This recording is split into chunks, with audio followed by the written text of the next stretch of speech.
अस्सलाम वालेकुम। कैसे हैं आप सब लोग। जैसा कि मैंने अपने चैनल के इंट्रोडक्शन में आपको बताया था कि हम इस चैनल पर मुख्तलिफ मौज़ूआत पर बात करेंगे। आज भी एक बहुत ही अहम टॉपिक लेकर हाज़िर हुई हूँ जिसका ताल्लुक़ साइबर क्राइम्स से है।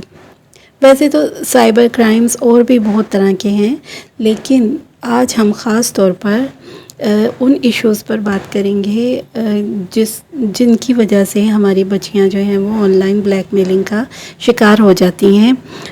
देखिए, पहली बात तो ये है कि किसी भी अजनबी पर आंख बंद करके कभी भरोसा ना करें।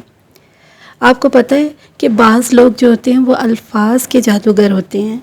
वो आपको ऐसे शीशे में उतारेंगे कि आप ख़ुद को आसमानों पर उड़ता हुआ महसूस करेंगी। आपको लगेगा कि आप दुनिया की सबसे हसीन खातून हैं और आप ख़ुद को पता नहीं क्या समझने लगेंगी, हवाओं में उड़ने लगेंगी। हालांकि वो बंदा जो है, जो आपकी इस तरह से तारीफ़ें कर रहा होता है, उसने आपको देखा भी नहीं होता। अक्सर औक़ात ऐसे ही होता है। तो बस यही वो वक्त होता है जब हमने ख़ुद को संभालना होता है ना ऐसा।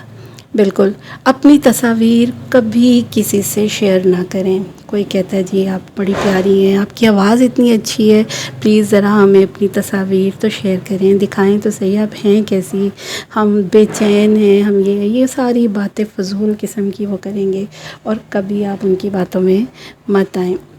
कोई आपको ये भी कह सकता है कि प्लीज़ हमसे मिलें, आप फ़ौरन इनकार करें। आपके अंदर ये पावर होनी चाहिए कि आप इनकार कर सकें। कोई आपसे डिमांड्स कर रहा है बंदा, तो आप उसका दिल टूट जाएगा, यार क्या होगा, उसे बुरा लगेगा। नहीं, ऐसा बिल्कुल भी नहीं है। अपने आप को इतना गिरा हुआ और बिल्कुल डोर मैट की तरह ना बनने दें कि कोई भी इस्तेमाल करे, रोंदे और गुज़र जाए। बावकार रहें। याद रखें कि कोई भी हमारा बिला वजह हमदर्द क्यों होगा भला। सोचें तो सही इस बात को। आपको धमकी दे कि अगर तुम मुझसे नहीं मिली तो अब मैं तुम्हारे साथ ये करूँगा कि तुम्हारी तस्वीर जो है वो नेट पे फैला दूँगा, तुम्हारे पेरेंट्स को भेजूँगा या तुम्हें बदनाम करूँगा।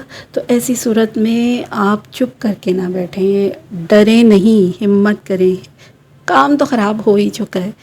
अगर ऐसे लोगों के ख़िलाफ़ एक्शन ना लिया गया और चुप करके हम लोग बैठ गए तो बाज़ औक़ात हमारी खामोशी हमें किसी ऐसे गड्ढे में धकेल देती है जहाँ से बाहर निकलना फिर नामुमकिन होता है। तो इनकार करें, ठीक है। और अगर फंस जाएं, ऐसा कुछ हो जाए, तो सबसे पहले अपने पेरेंट्स से बात करें। हमारे पेरेंट्स हमारे हमदर्द होते हैं, वो समझते हैं अब ठीक है थोड़ी बहुत नाराज़गी भी होगी, लेकिन उनसे ज़्यादा हमदर्द हमारा कोई भी नहीं हो सकता। अपने पेरेंट्स से बात करें और उनकी मदद से या किसी ऐसे शख्स की मदद से जो आपका करीबी हो, रिश्तेदार हो, भाई हो, बहन हो, उसकी मदद से आप FIA में कंप्लेंट दर्ज करवाएं, ठीक है। और FIA जो है वो फेडरल इन्वेस्टिगेशन एजेंसी है जहाँ पर साइबर क्राइम्स के ख़िलाफ़ हम कंप्लेंट्स ऑनलाइन दर्ज करवा सकते हैं। सज़ाएं मिलना शुरू होंगी ना तो ये क्राइम्स भी कम होने शुरू हो जाएंगे। वरना ये तो लोग समझते हैं कि ऑनलाइन तो हम जो मर्ज़ी कर लें जी, कुछ होगा ही नहीं।